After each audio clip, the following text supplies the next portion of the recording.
దళిత సంఘాల నాయకుల నుంచి రాజకీయ నాయకులైనటువంటి జూపూడి ప్రభాకర్ గారు గతంలోనూ కూడా మీరు ఒకసారి ఒక మాట ఒక రాంగ్ వర్డ్ యూజ్ చేశారు సార్. అప్పుడే మీకు రిప్లై ఆన్సర్ ఇవ్వాలి గట్టిగా అనుకున్నాను, కానీ కుల సంఘాల నాయకులు అయి ఉండడం చేత మీతో పాటు గతంలో పనిచేసిన చాలామంది ఇప్పుడు నాతో పాటు పనిచేస్తూ ఉండడం చేత, దళిత సంఘాల నుంచి ఉన్న కొంతమంది మీ శిష్యులు నాతో పాటు ఉండడం చేత, అది కూడా కాక నేను పుట్టుకతో దళితురాలిని కాకపోవడం చేత, ఎందుకంటే జగన్ గారు కేంద్రం ఇచ్చే పథకాలను పేర్లు మార్చి రాష్ట్రంలో అమలు చేసిన, ప్రజల డబ్బుల నుంచి ప్రజలకు పథకాలు పంచుతూ ఆయన పేర్లు పెట్టుకున్నా, తను స్వచ్ఛందంగా తీసుకొచ్చిన ఒక పథకం రాష్ట్రంలో ఉంది. ఏ కులం వాడు ఆ కులం వాడిని ఇన్ని బూతులైనా తిట్టచ్చు, అప్పుడు ఎవడు మనోభావాలు దెబ్బతినం. నేనేంటంటే పుట్టుకతో దళితురాలను కాదు కాబట్టి, పుట్టుకతో బీసీనైనందున కారణంగా మీకు చాలా పద్ధతిగా సౌండింగ్ ఓడింగ్ అంతా కూడా పద్ధతిగా యూజ్ చేసి మాట్లాడదామని చెప్పేసి డిసైడ్ అయిపోయాను. గతంలో కూడా ఆ రోజు అందుకే వదిలేశాను. మళ్ళీ ఇప్పుడు ఒకసారి ఆ విషయం కూడా ప్రస్తావిస్తాను. బట్ ఇప్పుడు మాత్రం వచ్చిన విషయం ఏంటి అంటే, డబ్బులు ఎంత వచ్చినాయి అనేదే నేను చూస్తాను, ఎవరి పేరు పెట్టుకుంటే నాకేంటి అన్నారు. దాన్ని మళ్ళీ మీరు చెప్పిన ఆ మహోన్నతమైన గొప్ప పదాన్ని రూఢీ చేయడానికి మీకు మీరు సెల్ఫ్ సర్టిఫికేషన్ చేసుకుంటూ, బర్మారాజు అంబేద్కర్ గారికి డబ్బులు ఇచ్చారు, ఆ డబ్బులతో ఆయన చదువుకున్నారు, అందువల్ల అప్పుడు ఆయన పేరు చెప్పుకున్నారు అని చెప్పేసి, ఇప్పుడు కూడా జగన్ అలాగే ఇస్తూ ఆయన పేరు చెప్పుకోవాలని చెప్పేసి చెప్పుకుంటున్నాడేమో అని చెప్పారు. మీరే అన్నారు మళ్ళీ రాజరికం అని చెప్పేసి. నాకు అర్థం కాగడుగుతా, దళితులంతా పిచ్చోళ్ళకి కనిపిస్తున్నారా మీ కంటికి? రాజరికంలో ఆ రోజు విద్య, వైద్యం, ఉపాధి, సంక్షేమము, అభివృద్ధి ఇవి ఏమీ ప్రజలకి ప్రాథమిక హక్కుల కింద లేవు. ఈ పరిస్థితిని అంతటినీ చూశాడు కాబట్టే గౌరవనీయులైనటువంటి అంబేద్కర్ గారు రాజ్యాంగంలో వాటన్నింటినీ పొందుపరిచి, భారత రాజ్యాంగం ప్రకారం ఈ ప్రజాస్వామ్యంలో బ్రతుకుతున్న ఈ దేశంలో పుట్టిన ప్రతి పౌరుడు, ఈ దేశ పౌరసత్వం ఉన్న ప్రతి పౌరుడు రాజ్యాంగంలో అమలుపరిచినటువంటి ఆర్టికల్స్ ప్రకారం సంక్షేమానికి, విద్యకి, వైద్యానికి, ఉపాధికి అన్నింటికి కూడా అర్హుడు. ప్రజాస్వామ్య వ్యవస్థ నడిచేది ప్రజల డబ్బుల మీద. ముఖ్యమంత్రి అనేవాడు ప్రజలకు జీతగాడు. ఆ రోజు బర్మారాజు అంబేద్కర్ గారి దగ్గర నుంచి జీతం తీసుకోవాలా? రాజరికాలు నడిచిందంతా కూడా భూముల మీద, వాళ్ళ భూముల మీద, వాళ్ళ ఆస్తుల మీద వ్యవసాయం చేయించి, వివిధ రకాల పరిశ్రమలు స్థానికంగా గ్రామీణ పరిశ్రమలు నిర్వహించి, వాటి ద్వారా వచ్చే ఆదాయం ద్వారా అప్పట్లో ప్రజల్ని పోషించేవాళ్ళు. ప్రజలు కట్టే చిన్నపాటి కప్పాలు, శిస్తుల ద్వారా కొంత రాజ ఖజానా నడిచేది, కొంతమేర మాత్రమే. ఆ రోజు ఇవేమీ హక్కులుగా లేవు. రాజు వీళ్ళ దగ్గర జీతం తీసుకునేవాడు కాదు. రాజు అంటే రాజే, అతను ఇచ్చాడు కాబట్టి చెప్పుకున్నాడు, అర్థం ఉంది. ఇవాళ ప్రజాస్వామ్యబద్ధంగా నడుస్తూ, ప్రజల సొమ్ముని జీతంగా తీసుకుంటూ, ప్రజల సొమ్ములతో సకల రాజభోగాలను అనుభవిస్తూ, ప్రజల సొమ్మునే ప్రజలకు పథకాల పేర్లతో ఇస్తూ, జగన్మోహన్ రెడ్డి పేరు ఎందుకు, వైఎస్ రాజశేఖర రెడ్డి పేరు ఎందుకు, ఎవరిచ్చారా ఆ హక్కు? ఏ హక్కు ప్రకారం నువ్వు ఇవాళ ప్రజాస్వామ్యబద్ధంగా నాయకుడు అయ్యావో, ముఖ్యమంత్రి అయ్యావో, ఆ హక్కులు నీకు కల్పించిన వ్యక్తిని తగ్గించి ఎవడో బుక్కా పక్కిరిగడ పేరు పెడితే నీకేం అభ్యంతరం లేదని నువ్వెవరు? అసలు ఇచ్చింది ఎవరి డబ్బు, తీసుకుంది ఎవరి డబ్బు, నువ్వెవరు? నీ నిర్ణయాలతో ఏంటి దళితులకు పని? అంటే మీ లెక్క ప్రకారం ఎంత డబ్బు తీసుకొని మీరు డబ్బు ముట్టిందిలే నాకు చాలని చెప్పేసి దళిత డాక్టర్ నటు సుధాకర్ గారిని చిత్రహింసలు పెట్టి చంపుతుంటే చూస్తూ సైలెంట్గా ఉండిపోయారు. ఎంత డబ్బు కమ్ముడు పోయి సుబ్రహ్మణ్యుడిని చంపితే అమర్నాథ్ అనే వ్యక్తి ఎందుకని అతన్ని సస్పెండ్ చేయమని చెప్పేసి మీ పార్టీలో ఉన్న ఏ ఒక్క నాయకుడిని మీరు డిమాండ్ చేయలేకపోయారు? నా దళితుడిని చంపి శవాన్ని డోర్ డెలివరీ ఇచ్చారండి, నేను ప్రజల్లో నా సంఘంలో కులంలో నేను తలెత్తుకోలేను, మీరు అతను సస్పెండ్ చేయండి పార్టీ నుంచి, అతని మీద యాక్షన్ తీసుకోండి అని చెప్పేసి ఎందుకు చేయలేకపోయారు? ఏ డబ్బులు మీకు ముడితే కార్పొరేషన్ నిధులు, దళిత హక్కులు, దళిత పథకాలన్నింటినీ తీసేస్తూ ఉంటే మౌనంగా ఉండిపోయారు. అంటే మీ దృష్టిలో దళితులు అమ్ముడుపోయే వాళ్ళు డబ్బులకి, డబ్బులు ఎక్కువ ఇస్తే ఏం చేసినా సరే, తల్లిని తాకట్టు పెట్టినా తండ్రిని గొంతుకు వస్తున్నా చూస్తూ ఉంటారని చెప్పేసి మీరు సర్టిఫికేషన్ ఇస్తున్నారా సమాజానికి, దళిత సామాజిక వర్గం తరపు నుంచి?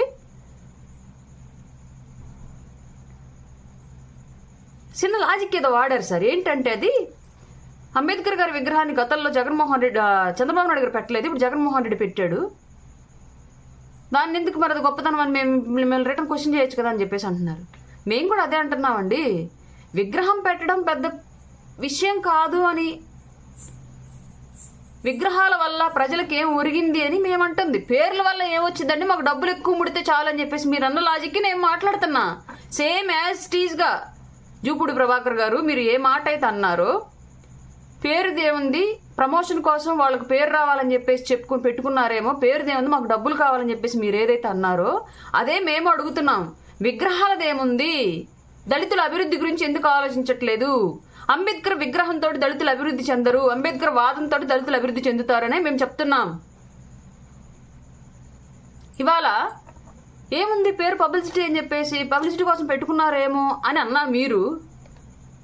అదే చెప్పొచ్చు కదా మీరు, సార్ పేరుదేముంది, మీరు డబ్బులు ఎక్కువ ఇస్తున్నారు కాబట్టి జగన్మోహన్ రెడ్డి టైంలోనే మాకు డబ్బులు ఎక్కువ వచ్చాయని చెప్పేసి మీ పేరే చెప్పుకుంటారులేండి. గొప్ప వ్యక్తి అయినటువంటి మహనీయుడు అంబేద్కర్ గారి పేరు మార్చి మీరు పెట్టుకోవద్దండి, మీకు అది చెడ్డ పేరు అవుతుంది, మాకు కూడా చెడ్డ పేరు అవుతుంది, మేము ఎందుకు చెప్పుకోవాలి? పేరేగా, డబ్బులు ఎలాగా ఈయన ఇస్తారు కాబట్టి ఈయన పేరే చెప్పుకుంటారు కదా. తర్వాత పథకానికి పేరుంటే నేను పేరు చెప్పుకుంటారా, ఇట్లా చెప్పుకోరా ఏంటి?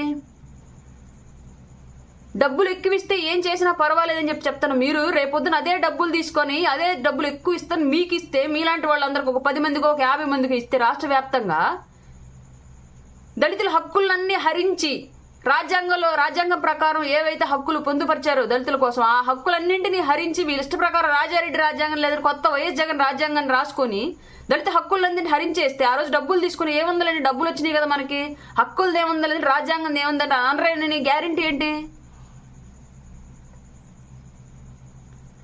అదే డబ్బులు చూయించి రేపొద్దున అంబేద్కర్ గారి విగ్రహం తీసి పడేసి రోడ్డు పక్కన వేసేసి ఏ జగన్మోహన్ రెడ్డి విగ్రహమో లేదంటే ఏ వైఎస్ రాజశేఖర రెడ్డి విగ్రహం మళ్ళీ అక్కడ పెడుతుంటే చూస్తూ విగ్రహాలు ఏముందిలేండి మనకు డబ్బులు ఇస్తారు కదా, అంబేద్కర్ విగ్రహమే కదా, బోర్డు పోనివ్వండి అని చెప్పేసి అంటే గ్యారంటీ ఏంటి? మీరు విలువలు దిగజార్చుకునే నాయకులు అయ్యారని చెప్పేసి మొత్తం దళిత సామాజిక వర్గం మొత్తం డబ్బుల కోసం దిగజారిపోయి డబ్బుల కోసం ఏం చేయడానికైనా సిద్ధంగా ఉండిద్ది, ఏం చేసినా చూస్తూ ఉండిద్ది అని చెప్పేసి మీ సెల్ఫ్ స్టేట్మెంట్లు ఇవ్వకండి దళిత సామాజిక వర్గం గురించి. గతంలో కూడా ఒక మాట అన్నారు, ఏమన్నారంటే జగన్మోహన్ రెడ్డి బూట్ల కాంట్రాక్టు ఒక బ్రాహ్మిన్స్కి ఇచ్చి ఇవాళ స్కూల్లో మా దళిత బిడ్డల కాళ్ళు బ్రాహ్మిన్స్తో పట్టించారు అని చెప్పేసి మాట్లాడారు. సిగ్గుందా? మాట్లాడాల్సిన లాజిక్ ఏంటో తెలుసా? ఇప్పుడు లాజిక్కి అప్పుడు లాజిక్కి చిన్న మ్యాచ్ లింకప్ చేస్తారు, సెట్ అయింది లేదని మీ మొహానికి మీరే చూసుకోండి. ఆ రోజేమో అగ్రవర్ణాలు వచ్చి మీ దళితుల కాళ్ళు పట్టుకుంటేనేమో నీకు సమ్మగా ఉందా? అదే ఇంకొకళ్ళైతే ఏమడుగుతారు తెలుసా? కులవృత్తి అండి, మాకు ఎప్పటి నుంచి దళిత సామాజిక వర్గాల్లో ఆ షూలు చెప్పులు వాటన్నిటికి సంబంధించిన అంశాలని ఏర్పరచడం అనేది మాకు కులవృత్తిగా ఉండేది. ఇవాళ మీ ప్రభుత్వం వచ్చాక పెద్ద స్థాయిలో ఆ ప్రాజెక్ట్ని ఎస్టాబ్లిష్ చేసి ఆ ప్రాజెక్టులు మా దళితులకే కనిపిస్తే 100 మంది కడుపు నిండా అన్నాలు తింటారండి, 100 ఫ్యామిలీ బతుకుతాయండి, ఆ కాంట్రాక్ట్లు మా కులానికి ఇవ్వండి, మా కులం నుంచి 100 మంది బతుకుతారని చెప్పేసి చెప్పుండేవాడు. బ్రాహ్మణుడు వచ్చి దళితులు కాళ్ళు పట్టుకుంటే దళితులకు కడుపు నిండిద్దా? ఏ దళితుడు చెప్పాడు మీకు బ్రాహ్మణులతో నాకు కాళ్ళు పట్టించండి, అగ్ర సామాజిక వర్గాలతో నాకు కాళ్ళు పట్టించండి అని చెప్పేసి? ఆ లాజిక్ అక్కడ పనిచేయలేదు. ఇక్కడ ఎందుకు పనిచేసింది? ఇక్కడ డబ్బులు, అక్కడ మాత్రం కాళ్ళు, కులాలు. అదే లాజిక్. అక్కడ నాయకుడు అగ్రవర్ణాలకు డబ్బు మన వృత్తికి సంబంధించి మనకు రావాల్సిన విషయాల గురించి అగ్రవర్ణాలకు దారపోస్తుంటే దానికి అక్కడ తాళం వేశారు. ఇక్కడ కూడా అంబేద్కర్ దళితుల కోసం పోరాడినటువంటి అంబేద్కర్ గారి పేరు తీసేసి ఒక దుర్మార్గుడి పేరు పెట్టుకుంటే ఇక్కడ తాళం వేస్తున్నారు. మ్యాచ్ అవ్వాలా? అక్కడ సిచ్యువేషన్కి ఇక్కడ situation me way of thinking match అవ్వాలా? మీరు ప్రొజెక్ట్ చేసిన విధానం మ్యాచ్ అవ్వాలా? మేము ఇంకా పిచ్చోళం అవ్వాలా? జూపూడి ప్రభాకర్ గారు మీరు చాలా రోజుల నుంచి రాష్ట్రంలో చాలా కుల సంఘాలతో పాటు కలిసి పనిచేసి ఎంతోమంది దళిత నాయకుల కోసం చిన్న చితక పోలీస్ స్టేషన్ కాడ కేసులు సెటిల్మెంట్లు మాత్రమే జరిగాయి. అలాగే కార్పొరేషన్ నిధులు ఉన్నప్పుడు కొన్ని లోన్లు గట్రా మీకు సంబంధించి మీ వెనకాల తిరిగే వాళ్ళు కొంతమందికి ఇప్పించున్నారు. ఇది మాత్రమే మీరు మీ ఇన్నాళ్ల కాలంలో మీరు సాధించిన విజయం. మీరు నాయకులతో కేసులు పెట్టించి వాళ్ళని పిలిపించి మీరే సెటిల్మెంట్లు లాగా చేసి మీరు వాళ్ళని గ్రిప్లో పెట్టుకొని నాయకులకి వీళ్ళని తీసుకెళ్ళి అమ్మేసి ఇదే ఉంది మీ చరిత్ర అంతా. నేను ఎంత ట్రై చేసినా సరే, ఎవరిని అడిగినా సరే ఇట్లాంటివి చెప్పుకొచ్చారు. మేబీ అప్పటికి అది పెద్ద సహాయం అయ్యి ఉండొచ్చు, కానీ రాజకీయంగా ఆలోచిస్తే అది ఎలా జరిగింది, ఏం జరిగింది అనేది చాలా తతంగాలు ఉంటాయి. కాబట్టి మీ నాయకత్వం ఇలా సాగింది. మీరు ఇవాళ మొత్తం సమాజానికి సంబంధించి, ఆత్మగౌరవానికి సంబంధించి, దళితుల హక్కులకు సంబంధించి దేశ మహోన్నతమైన నాయకుడైనటువంటి ప్రపంచం గర్వించదగ్గ మేధావి అయినటువంటి ఒక వ్యక్తి పేరును తొలగిస్తే డబ్బులు ఇచ్చారు కదా, డబ్బులు ఇస్తే ఏ పేరు పెడితే మాకేంటి అని సిల్లీగా మాట్లాడకండి. దళితులు ఆస్తులు సంపాదించకపోయినా విలువలు సంపాదించుకున్నారు. పెద్ద పెద్ద మేడలు బతకపోయినా ఆత్మగౌరవంతో బతుకుతున్నారు. వాళ్ళకున్నవే కొంత స్పేస్ ఈ సమాజంలో. అది కూడా ఆ మహనీయుడు అంబేద్కర్ అందించిన హక్కుల వల్లే ఉంది. నీలాంటి వాళ్ళు కనుక నాయకులు అయ్యి ఉంటే, అప్పట్లో ఉండుంటే అంబేద్కర్ గారికి కూడా ఇలాంటి హక్కులను కల్పించే అవకాశాన్ని మీరు కల్పించేవాళ్ళు కాదు. మంచో చెడో కొన్ని హక్కులు వాళ్ళకు వచ్చాయి, కొన్ని మర్యాదలు వాళ్ళకి దక్కాయి. వాటిని అలాగే ఉండనివ్వండి. డబ్బులకు అమ్ముడు పోతాము, మాకు డబ్బులు ఇచ్చి మీరు ఏమన్నా చేసుకోండి అని చెప్పేసి ఇలాంటి స్టేట్మెంట్లు దళిత సామాజిక వర్గం తరపు నుంచి మీరు పాస్ చేయకండి. దళితులు ఇంకా అంత స్థాయికి, మీరు అనుకుంటున్న స్థాయికి, అంత నీచానికి దిగజారడు కూడా నాకు తెలుసు. నేను బతుకుతున్నాను కాబట్టి అదే సామాజిక వర్గంలో.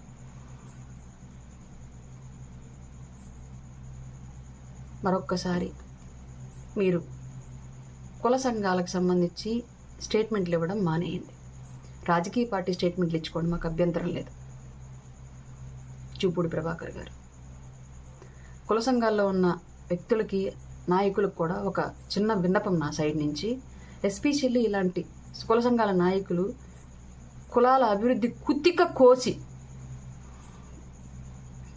ఇట్లాంటి కుట్రపూరితమైన నాయకులు కుల సంఘాలను అడ్డు పెట్టుకుని వాళ్ళు ఎదిగి తర్వాత కుల సంఘాల అభివృద్ధి కుతిక వీళ్ళే కోసేస్తున్నారు. వాళ్ళు ఒక సేఫ్ ప్లేస్కి వెళ్ళి ఈ విషయాన్ని మీరు ఐడెంటిఫై చేసుకుని ఇట్లాంటి కుళ్ళు నాయకులను కుల సంఘాల నుంచి తరిమి కొట్టండి. అప్పుడే కుల సంఘాల పేరుతో ఉన్న మన కులాలు, అన్ని కులాలు సమాజంలో బాగుపడతాయి. ఏ కులపు వాడైనా మనకు మంచి చేసేవాడైతే చాలు అనుకోండి తప్ప, మన కులపు వాడే మన గొంతు కోస్తున్నా సరే వాడికి జెండా పట్టుకుని నిలబడదామని చెప్పేసి ఎట్టి పరిస్థితుల్లో ఆలోచించద్దు. ఇది నా విన్నపం. జై జనసేన, జై భీమ్.